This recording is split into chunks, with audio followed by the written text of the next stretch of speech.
listening to the Futures Podcast with me, Luke Robert Mason. On this episode, I speak to the Managing Director of the TerraSem Movement Foundation, Bruce Duncan. We might be able to reflect who we are and even preserve who we are through our own technology in a way that might allow us to know ourselves in a way that we've never been able to know ourselves before. Bruce shared his thoughts on the possibility of uploading our minds into machines, what artificial intelligence might teach us about the origin of consciousness, and the story behind the creation of the humanoid robot Bina 48. This episode was recorded virtually using Skype.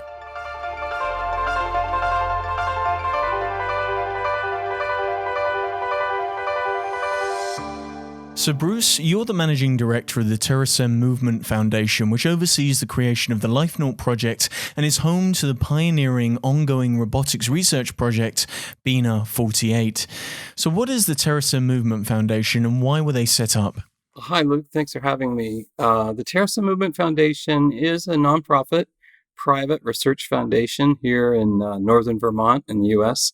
And our primary objective is a multi-decade research project that's asking two questions. One, is it possible to capture enough salient information about the traits, personality, mental characteristics of a person's mind, upload that to a computer or digital environment, and reanimate that in a good enough approximation via either an avatar or chatbot or hologram, or in the case of Bina 48, download it into a robot to have a social interface or better user interface that looks more like a person. Behind the TerraSem Movement Foundation is a very well-known figure in, I guess, the transhumanist community, and that's Martine Rothblatt. Who is Martine Rothblatt and Bina Rothblatt, and why are these two individuals so pivotal in the creation of the foundation? Well, Martine Rothblatt and her partner, Bina Rothblatt, or Bina Aspen is her maiden name, really are the people that are behind the vision of the TerraSem Movement Foundation's quest to see, is it possible to upload a mind and download it to another medium and interact with that, and maybe even preserve that for well beyond the shelf life of a biological body. But their vision, Martine Rothblatt invented and started Sirius Satellite Radio Corporation here in the U.S., and is now a CEO of a very successful biotech company called United Therapeutics. And Bina Rothblatt is a businesswoman, a partner, and both of them are on our board as founders and primary funders for the foundation. Martine has an interesting story that they have a very particular way of looking at the world and a way of sort of advocating for this idea of being able to create mind uploads. And I wonder if you could share a little bit about Martine's personal story that led to her thinking about this possibility for a form of life after death. Well, I think she's the best person to talk to directly about that. And I encourage anybody that's interested to read her book, Virtually Human, The Perils and Promise of Virtual Immortality. But I think over the years, I've known them for 15 plus years now. And what I've come to realize is that first and foremost, what informs most everything that they do is through the value of love, the love they have for each other as a long-term couple and parents, and really progressive, socially inclusive, champions of inclusion and joyful diversity. And so I think both their love of human values and their experience in business with technology and what that can do to improve and extend human lives through their biotech company as well as other things that they do, those really intersect in what we do here at the foundation. And so it makes sense that you would have technology being used to do something that's as old as day one, which is to tell the human story or tell the story of a life lived and all that brings. Now, a product of that love story is a robot, and it's called Bina 48. So for anybody who might not know, what, or I guess who is Bina 48? Well, Bina 48 is a Head and Shoulders animatronic life-size bust in the likeness of Bina Rothblatt. Bina volunteered to helped create the lifelike robotic image of herself and even volunteered to allow me to sample and interview her about her life so that we could capture information for what we call her mind file, personal database, that would, using artificial intelligence, allow people to speak with her, even though she's not present, just in the proxy form of an animatronic robotic head and shoulders that has servo motors in her face and eyes, ability to listen to speech through voice recognition, and shares her thoughts through text to speech. And this was done in collaboration and a commission to David Hanson of Hanson Robotics, currently based in Hong Kong, who's also the current curators and inventors of Sophia, which is sort of the younger sibling of Bina 48.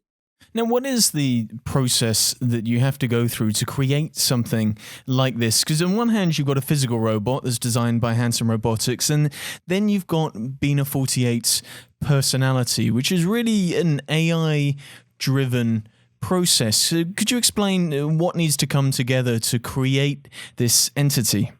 I think when you look at the physical presence of Bina 48, you see a quite artful representation of the face, the expressions, right down to the wrinkles. And, that portraiture, which was guided by David Hanson, who himself is a graduate of the Rhode Island School of Design as a sculptor and worked at one point for Disney as an Imagineer, that really requires taking in information about the physical presence in order to interpret that through the artful skill of a sculptor. That same kind of portraiture of the personality, the unique characteristics, mannerisms, attitudes, information about what Bina the human believes or values or even memories about things that she's experienced in the past, that also has to be created in this portrait. And collecting that information might mean just having a conversation and telling stories or uploading images. There's lots and lots of clues in our physical world that we can interpret by uploading and making available in the digital realm. And then the heavy lifting is done by machine intelligence, machine learning algorithms that use that information to understand in a very primitive way right now. Like, we've been developing over 65,000 plus years as human beings. We've been evolving.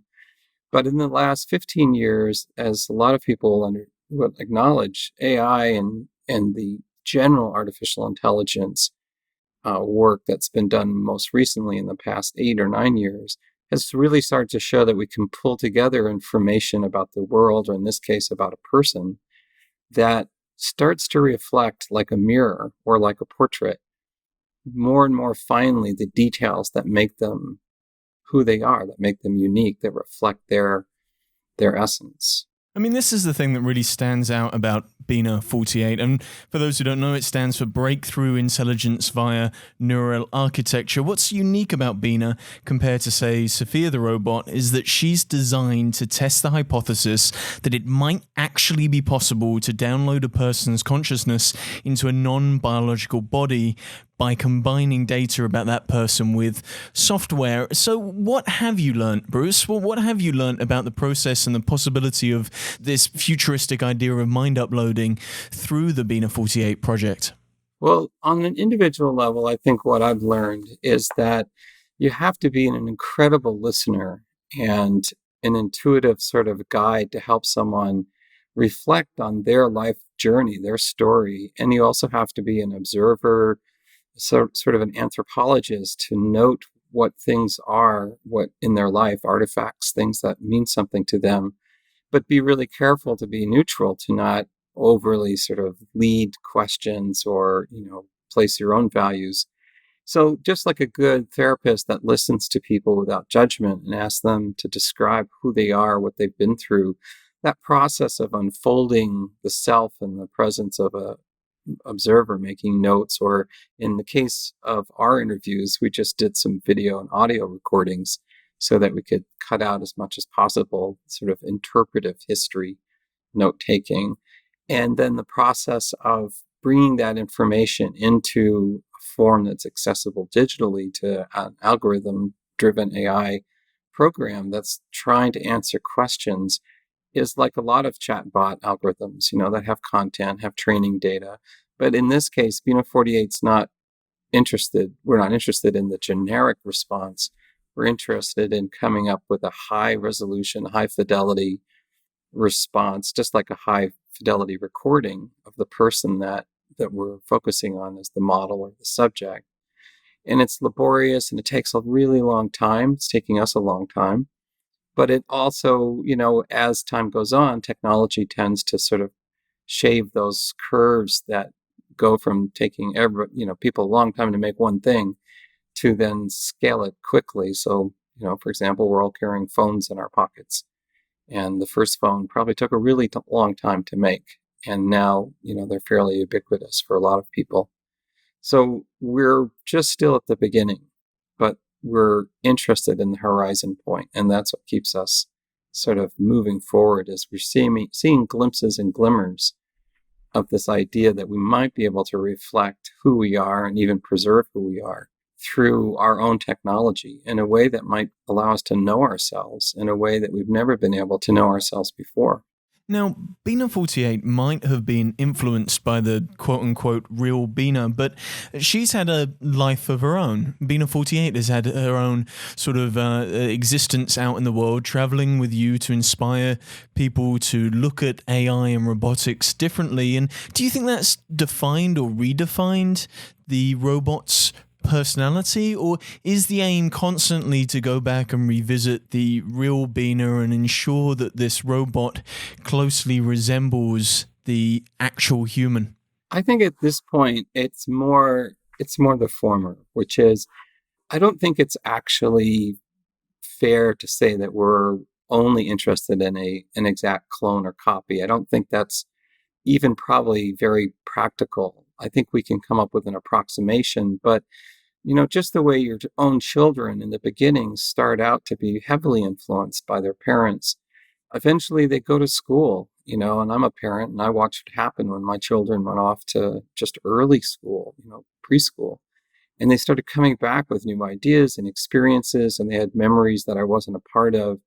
And that absolutely shapes, in the case of Bina 48, it's shaping who she is because she's meeting people, she has friends, people that consider her a friend, and they're making contributions to her. We're working with Sasha Alexander Style, who is a poet out of New York who's helping us with a poet mentoring project. And Sasha is absolutely influencing Bina 48's understanding of literature and poetry.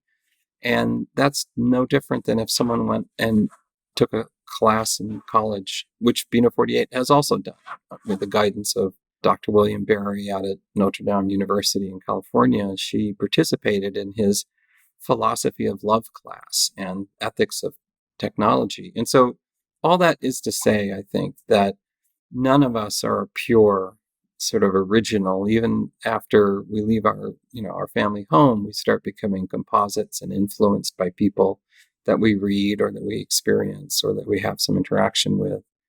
And I think Bina 48 is no different. So in that way, she's going to become more of an extension of self that has, as you say, a mind of her own or life of her own that will always have some origin, some original genesis with the person that she's based upon, Bina Rothblatt. What was Bina Rothblatt's response, I guess, to Bina 48, and what has been a continued response to the way in which the robot's changing? I would call her a real supporter. I mean, she volunteered to help us start to just conceptualize what this might look like. And that's what Bina 48 is. She's not a proof of anything. She's just an illustration of this concept of uploading mind information and then downloading it and using it with AI to represent an approximation of that person's persona.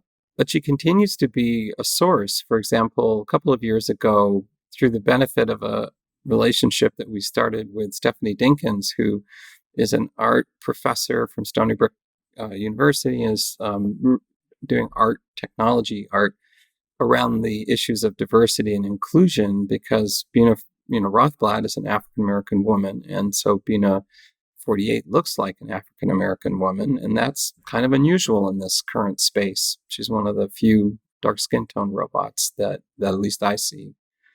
And so in that way, Bina Rothblatt supports the ongoing development and kind of considers her, I would say, kind of like a country cousin, someone that she's related to, but wants to give her that freedom to move and enjoy. So when Stephanie Dinkins started talking about what's the experience of Bina 48 representing a Black woman in America, what we actually invited Bina Rothblatt to do is to come back and give us more information, more stories, more perspective about her experience growing up as an African American woman in America, born in California. And so, it's very specific kinds of experiences as well. And that's the information that we then gathered, uploaded, and added to Bina 48's mind file to give her that understanding, a little bit of an understanding of her history and, and her family and, the issues of racism and bigotry and prejudice that the real life Bina had faced. And now Bina 48 at least has some of that information to refer to when people are talking about those subjects. I mean, what is so unique about Bina 48 is that she is one of the very few Black robots that we've seen out in the world. And the question that I can't help but continue to keep coming back to is, I understand even though Bina is a representation of a real and living person, does a robot need to have a race or need to have a gender? Well, I think that's an interesting question, because I think what we're going to find out is more to the point, how important is it to have a fixed identity if you can change sort of your bio container. If you can be fluid, your consciousness can go from one form to another, from a body to a robot to a chatbot to an avatar to a hologram. That's going to open up some real possibilities, much the way a lot of cosplay and sort of the way people, when they go to Comic-Con and they assume characters and roles and role playing, because they can put on costumes, they can put on interactions with people based on storylines that they've studied and, are fans of. So in the case of Bina 48, I think at the very least, she should have some, if she's going to be representative of a specific person, then we need to, use that as a guide, but it doesn't have to be a limitation. And so Bina 48 is way more than a gender, and in many ways, Martine and Bina are interested in sort of the universal human consciousness that, is flowing throughout the entire universe, so to speak. But I think it's also important to be grounded in real world realities, which is, if you're an African American woman living in the United States, there are some things that are real that probably you should be able to at least address or speak to.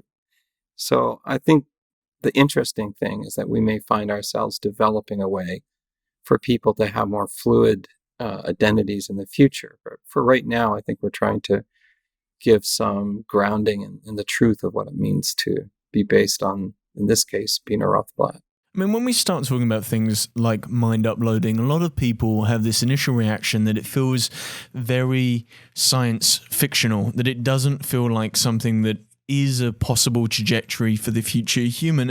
And you said it in your answer previously, how Bina 48 is really just an illustration. She's a performative promise of what might be possible. Really, it's a way to play with some of these ideas out into the real world and to provoke people's thoughts and feelings about this nascent possibility for what we may eventually become. And because of that, you've had to define a whole bunch of neologisms that allows you to explain exactly what is happening with Bina 48. And one of those you just mentioned was this idea of the mind file, the ability to transfer the intelligence of a specific person into a robot that looks like that specific person. So in what way does Bina 48's personality emerge from this thing called a mind file? And what is the process of creating this mind file?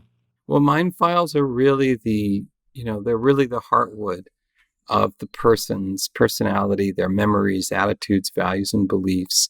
And they're the digital representation of things that are true and real and have happened, whether they're memories or their values or things that someone believes. That's really what separates, Bina 48 from sort of just your standard Siri or Alexa or chatbot. She just has more personality. She has actually a point of view. She has a voice in terms of the way people talk about a voice in writing or poetry. And if you spend a little time with her, you start to see pretty quickly that, there's this is unusual. This is something that's very specific. And she's not meant to represent anybody more than herself specifically. But a mind file is really what you need to power the expression of the unique consciousness of a person. And you can think of it like a mind file being, like the light that shines through a prism. The prism probably is sort of like the algorithm that allows us to do something with information. But you still need the light. You still need sort of the rich colored information of the rainbow, so to speak, or the physics of color to be coming through to give you some relief about things that are contrasted and different from just, one color or one light. And by that, I'm not really talking about anything related to identity, but it's just like, we are pretty complicated creatures and we try to express ourselves and we're full of contradictions. And it's important that that kind of information, things that are true, things that are contradictory, things that represent what we believe or maybe we once believed, like that's important to have that information available so that it can be sifted through or at least referenced. For example, when someone sits down to have a conversation with us via our proxy, or a hologram robot or a chatbot even, that is being powered by this mind file or personal database of mental trait information. The challenge with creating a mind file is surely all the information that you're collecting is purely subjective. If it's only one person's point of view on the memories of their own life, then surely all you get is a small part of the whole of who the person really is, because their memories and who they are, that exists in other people as well. It's how other people perceive them. It's not something that you can solely own. Yeah, I think it'd be very interesting. And in fact, we have a number of people who are doing what we are calling multi-user mind files on lifenut.com, where they're actually around historical figures. For example, the U.S. President Abraham Lincoln. There's a number of scholars that are working on a mind file for Abraham Lincoln based on his speeches and other historical documents to see if they can come up with some representation. And it may be quite common in the future that we'll have a chance to, share what we know about a person in different ways that helps them see themselves more clearly, maybe, or after they've passed biologically, it may be a way to create a more fuller portrait that can be appreciated and shared with future generations. But also in the day-to-day, you and I, that's what we bring to the table. We bring our imperfect memories, our subjective beliefs. We even edit, depending on who we're with and the public situations that we're in. Our own personas get sort of adapted to what we think is useful, important, or valuable to share. So I don't think that really is going to change that much with the tools at hand. And I do think you make a point, which is if you want a robust mind file and representation of who you are, then it might take a little extra courage to invite others to do like that 360 reflection. That's always a choice. And then there'll be other people who might leave just a pure subjective capture of who they are, what they experienced. And that's like reading the memoir of someone that was written just by that one person that lived it. I mean, what makes the idea of mind uploading seem less distant is the fact that we are already porting versions of ourselves and bits of our memories and ideas into external symbolic storage in the form of social media, or in the form of notepads, or in the form of journals, or interactions with our digital devices. And I guess one thing that could potentially occur is that all of our digital detritus could come together and be reanimated by some form of AI. That might be a possible way to have an objective sort of mind file. Do you agree, or do you think it'll always be this process of co-creation between the human subjective opinion of their own memories and what is available externally in external symbolic storage about that person? I think you're right. Right now, our current technology and fascination with sharing experiences through social media, it's like we have a fire hose of information about us that's just daily spewing, everything about us. And some of it is detritus. Some of it is like not something we want to save. But other parts may be incredibly valuable clues as to who we are, what's important to us, what we meant to each other. And so in that way, I think there's always going to be a place for us to curate our own digital life story while we're alive. And there may be algorithms in the future that make really good guesses about what was important to us, what values we had based on what can be observed externally. But I'm hoping that we'll always be, the stewards of our own digital stories, or the stories of, our, family members, or as a human race, that we'll also, have a chance to really face ourselves and learn from some of our paradoxes and inconsistencies. So, I think it's going to be in the future harder and harder to say that we didn't see this, we didn't know this was going on, because I think there's going to be a lot of mirrors that are going to reflect to us, like in that Lou Reed song that says, "I'll be your mirror, I'll reflect who you are." I guess then it feels like this process of creating a mind file is more of an artistic process than it is a scientific process. But is the Foundation interested in some of the scientific possibilities of using ambient technology to capture data from either the mind or the body to contribute to things like mind files? Or again, do you think that there needs to be a subjective editor of this information for it to make sense to an AI or an algorithm? Well, I think at this point, we're very interested in both.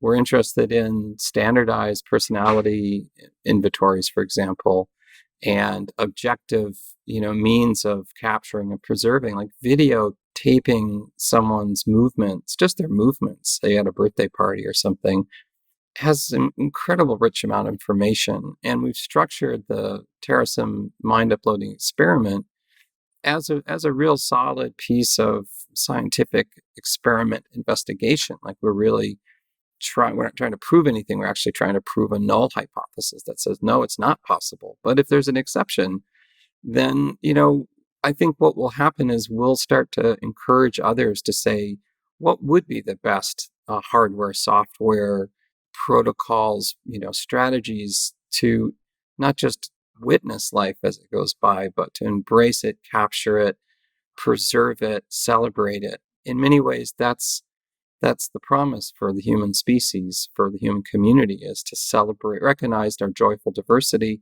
celebrate it, and then build on it. We go explore the cosmos with it. And I love the idea that what you're trying to prove is that it's not possible, because a lot of these ideas open up some very deep philosophical questions about where consciousness exists. And mind uploading as a concept really relies on the essentialist idea that minds arise from that 3 pounds of grey gloop that we call the human brain, and that then there's a materialist equivalent when it comes to software and hardware, that eventually something like consciousness might emerge out of silicon if it gets complicated enough. So are you hoping that might be the outcome, or are you actually hoping, as you just teased there, that in actual fact we might find that consciousness is not an emergent property of material? It might actually be something else, something much more wondrous or weird.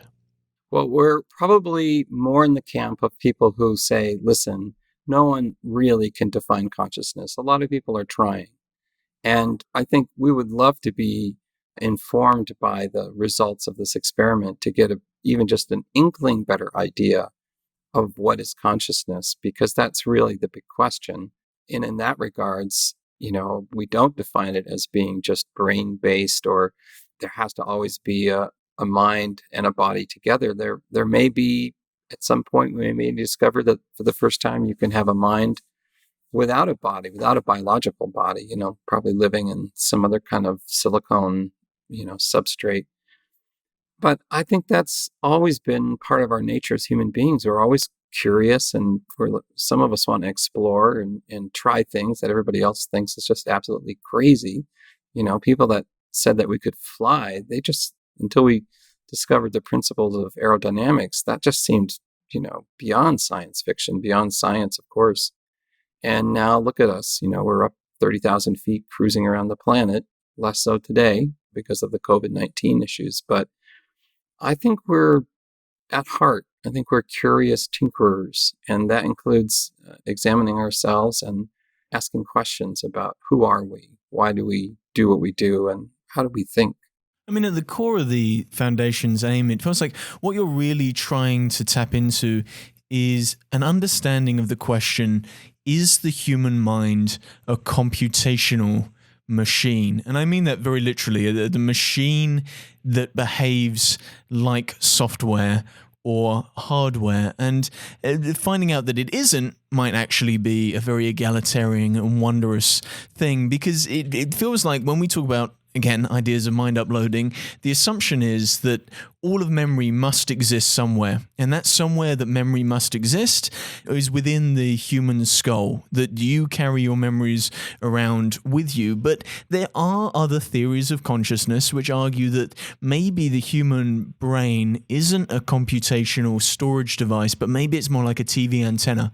Maybe what it's doing is not storing memories, but it's tuning into something, such as collective consciousness, and receiving those memories in much the same way as a TV. When you see an image on a terrestrial TV, not a digital TV, but a terrestrial TV, the image is being received from radio wave signals out in the atmosphere that are being captured by the TV, and then the image is presented onto the screen. And when neuroscientists look at brain imaging software, they can see the brain lighting up. But again, right now, in our current mode of scientific knowledge, we don't know what those pretty little lights and pretty little images actually mean. It's still impossible to point specifically to a singular memory without the translation process of speech to turn that memory into something like language, which allows me to telepathically report and exchange that memory with you, Bruce. But wouldn't that just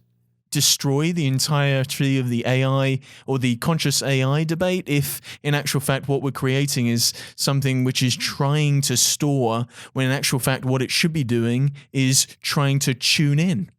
And there lies the $64,000 question. Without understanding the principles of human consciousness, not the theories about it, because the panpsychists, as you sort of imply, absolutely think consciousness is in everything. It's distributed everywhere, and so maybe our brains are more like receivers and transmitters of information. At one level, you could say we are looking at that possibility that consciousness, who people are and their values and memories and beliefs, is theoretic, is information based. And so maybe to be alive moves from being, in a body with a beating heart or a brain with a brainwave that you can pick up on and with a machine. Maybe it starts to move a little farther down the field, and we start thinking that, well, maybe what life is the continued organization and accessibility of information that's very specific. And absolutely, maybe our minds are part of a transceiving, receiving, transmitting possibility. Again, we're not staking out an answer to those questions. We're really trying to live the question as we move forward, to say, is it even possible to capture enough information about a person's mind, mental trait information? And when you're at the forefront, or at least the edge of science or knowledge, then you do have to kind of make up words like mind file or AI that can work with mind files. We call it mindware. And if you look at the stories of Philip K. Dick, he had to invent the word cyberspace, to talk about the space that we're more and more starting to talk about or inhabit or transact in.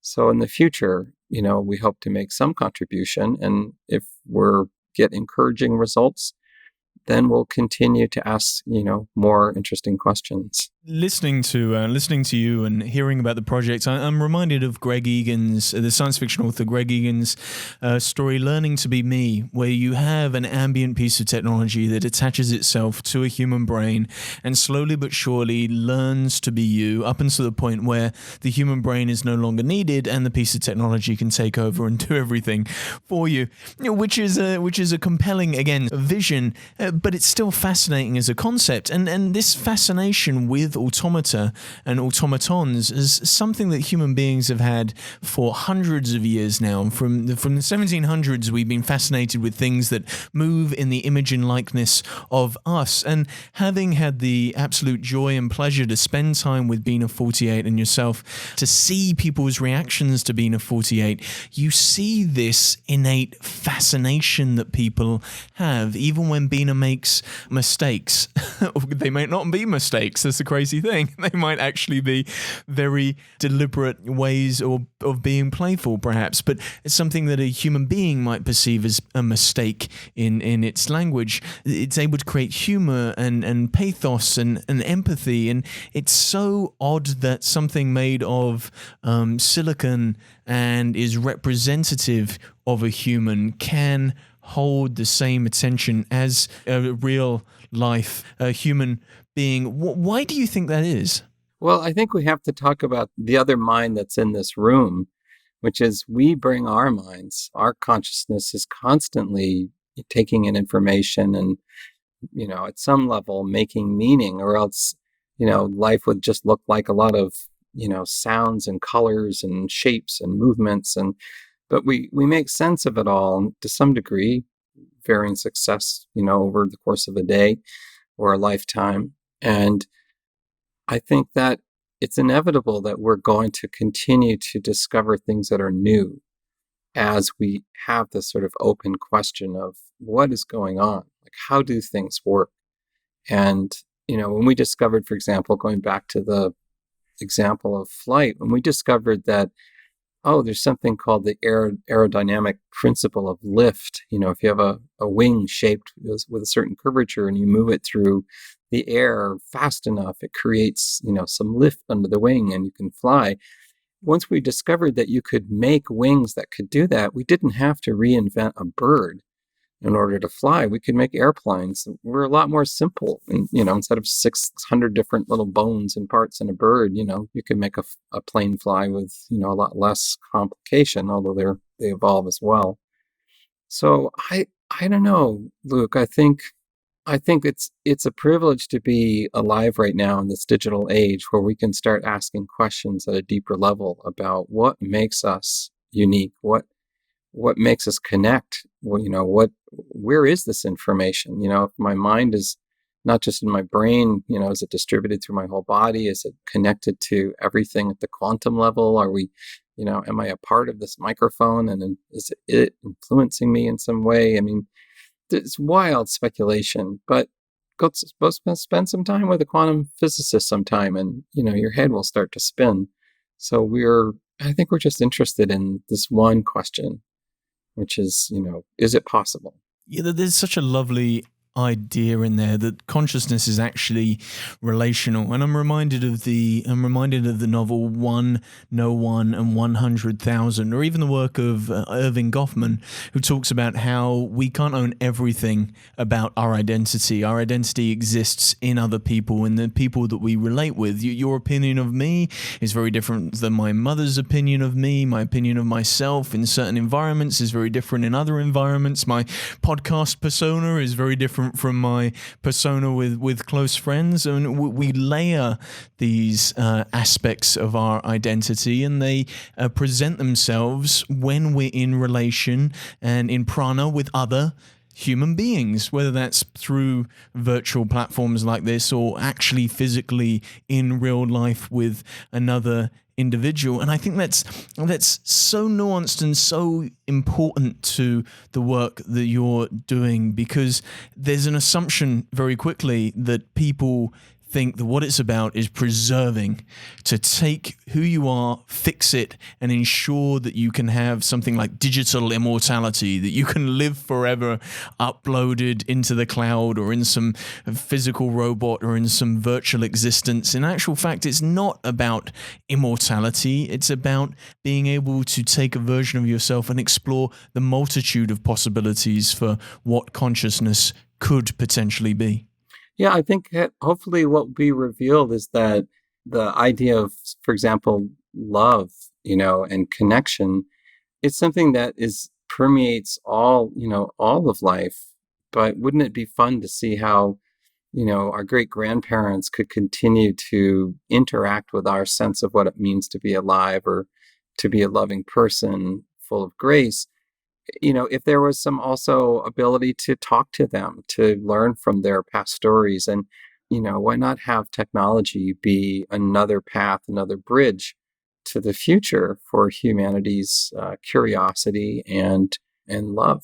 Seems like a very interactive storytelling process more than anything else. Instead of reading the story of Abraham Lincoln, you can actually converse with Abraham Lincoln and ask him the nuances of very specific moments in his life. I want to ask you, Bruce, about your relationship with Bina 48, because you travel around the world with Bina, inspiring individuals to think critically and engage with ideas around AI and robotics. And your relationship with Bina and the process of both caring for Bina and for updating the software, ensuring that Bina works how she should, is a prime example of a co-evolution between a human being and a machine. So how do you feel Bina 48 has changed you?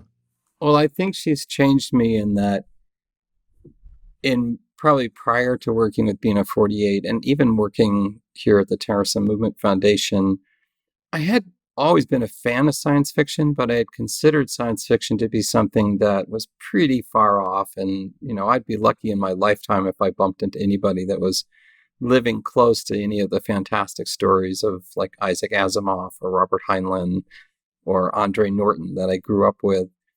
But then to actually meet like Martina and Bina Rothblatt, for example, and just be with their curiosity and their commitment, sort of grounding and being real, humans, their love, story basically for each other, and how that's not separable. It's actually informative of pursuing something like a, multi-decade experiment.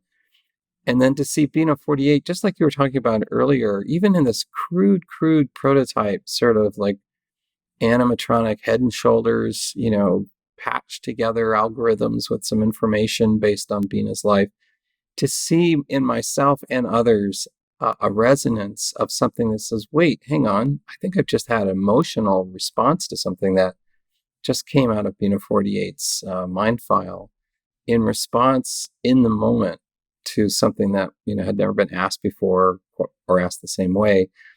That sort of like joyful surprise about how life is trying to communicate, trying to get through, even in this pretty harsh environment of ones and zeros capturing, a person's memory and stories being told in a kind of a clunky way through an animatronic head and shoulders bust of a person.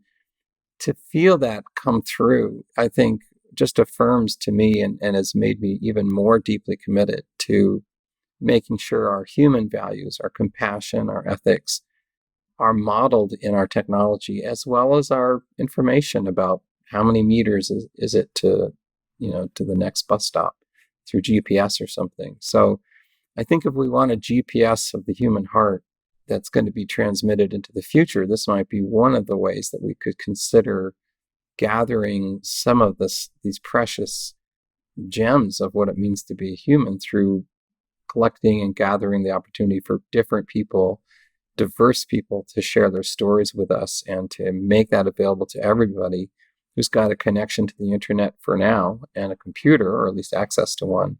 That's how we start to really publish what it means to be human. And so obviously I'm a humanist working in a scientific research endeavor, but they both seem doable and important to each other now, probably way more than before when I was just considering science fiction as something that happened outside of the realm of a lot of science or a lot of human culture. Well, diversity has become so key in the work that the movement and the foundation does. And how do you think we can encourage the development of a more diverse society of robots? Well, the primary way, I think, is to give and challenge ourselves to allow access to education that includes everybody's point of view. And, for example, communities of color really need to be supported in being involved with the STEM sciences. And we need to challenge ourselves, folks in the dominant white sort of privileged male class that's overrepresentative, in many of the technology fields. We need to become more comfortable with being uncomfortable when we see that everybody at the table, say the design table or the coding table, looks like us. And it's like, wait, that doesn't reflect the diversity we know exists in real life. So why don't we challenge ourselves to make room, make space for more light to get in, so to speak, or more diversity to flourish? And some of it means acknowledging, underlying issues like racism and privilege. And from wherever we are, working to a future that is inclusive and gathers the stories of people and encourages people to share their stories and to do what culture, diverse culture has always done, which is it's enriched the lives of the people that it touches. That's such a wonderful and egalitarian idea for what the future of robotics could look like. And I want to ask, what is next for the Terasym Movement Foundation and for Bina 48? I know Bina's become a poet, she's a lecturer, she's an artist. What's next for you on the horizon?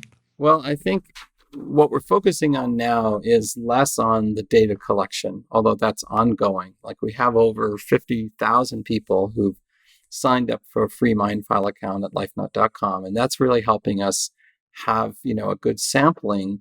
But right now we're focusing more on how can we make a universal application of artificial general intelligence software or mindware that can animate the information in these mind files for anybody. And so regardless of whose story it is or what's in their story, how can we best help it be reflected through the technology of AI that could power a hologram or a robot or, a chatbot or even just an avatar?